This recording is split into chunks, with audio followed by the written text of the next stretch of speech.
अस्सलाम वालेकुम जी। टीवी तनवीर बुखारी राही मैं हाँ मसूद मल्ली आप सब ਨੂੰ ਜੀ ਆਇਆਂ ਨੂੰ ਕਹਿੰਦੇ ਆ ਔਰ ਨਾਲ ਹੀ ਇਹ ਬੇਨਤੀ ਕਰਨੇ ਆ ਕਿ ਸਾਡੇ ਚੈਨਲ ਨੂੰ ਸਬਸਕ੍ਰਾਈਬ ਕਰੋ ਟੀਵੀ ਤਨਵੀਰ ਬੁਖਾਰੀ ਨੂੰ ਘੰਟੀ ਦਾ ਬਟਨ ਹੈ ਜਿਹੜਾ ਉਹਨੂੰ ਵੀ ਜ਼ਰੂਰ ਨੱਪਿਆ ਜੇ ਤਾਂ ਜੇ ਸਾਡੀਆਂ ਤਾਜ਼ਾ ਬਤਾਜ਼ਾ ਵੀਡੀਓਜ਼ ਸਾਡੀਆਂ ਇਹ ਪੇਸ਼ ਕਰ ਰਹੀਆਂ ਨੇ ਜਿਹੜੀਆਂ ਤੁਹਾਡੇ ਤੱਕ ਪਹੁੰਚਦੀਆਂ ਰਹਿਣ ਨਾ ਸਿਰਫ ਆਪ ਬਲਕਿ ਯਾਰਾਂ ਦੋਸਤਾਂ ਬੇਲੀਆਂ ਜਾਣਨ ਵਾਲਿਆਂ ਨੂੰ ਵੀ ਦੱਸੋ ਕਿ ਟੀਵੀ ਤਨਵੀਰ ਬੁਖਾਰੀ ਜ਼ਰੂਰ ਜੁਆਇਨ ਕਰਨ। ਚੈਨਲ ਹੈ ਸਾਡਾ ਟੀਵੀ ਤਨਵੀਰ ਬੁਖਾਰੀ ਜਿਹਦੇ ਰਾਹੀਂ ਮੈਂ ਤੁਹਾਡੇ ਨਾਲ ਗੱਲਬਾਤ ਕਰ ਰਿਹਾ ਪੇਸ਼ ਖਿਦਮਤ ਨੇ ਸਾਡੀਆਂ ਤਾਜ਼ਾ ਬਤਾਜ਼ਾ ਵੀਡੀਓ ਆਓ रज उन्हों का नज़ारा लेने हैं।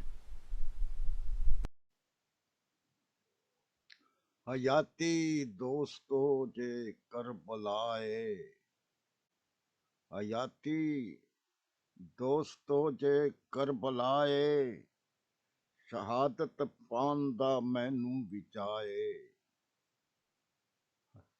हयाती दोस्तों जे करबलाए, शहादत पांदा मैनू विचाए।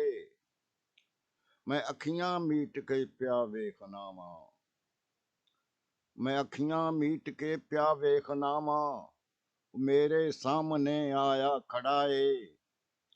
नसूहा बंदियां दे चेहरियां तो किताबां चों भला की टोलदा है।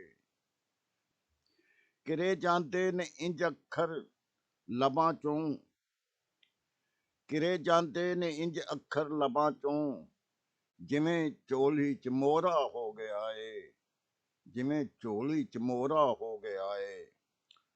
कोई चालू नहीं बनदा इस दा वी, कोई चालू नहीं बनदा इस दा वी।